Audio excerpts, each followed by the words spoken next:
Bismillah, Alhamdulillah, wassalatu wassalamu ala Rasulillah. Let's take istighfar. Istighfar means asking Allah for forgiveness. We commit many sins in the day and night, knowingly and unknowingly. Therefore, we should ask Allah for forgiveness repeatedly so that He may forgive our sins and keep us away from the wrong deeds and give us the will and the strength to do the righteous deeds.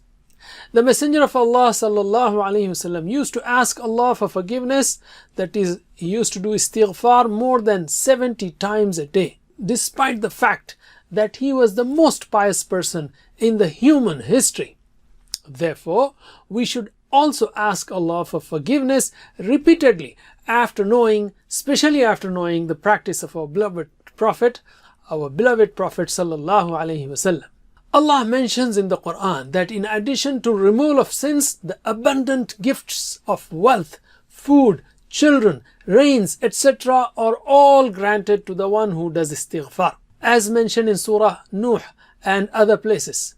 This shows that istighfar is an amazing, powerful and very important dhikr which benefits us in our worldly life as well as in the hereafter.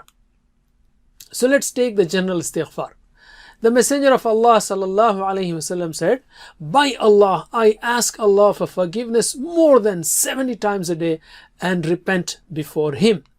So a general istighfar can be astaghfirullah. Astaghfirullah means I ask Allah for forgiveness.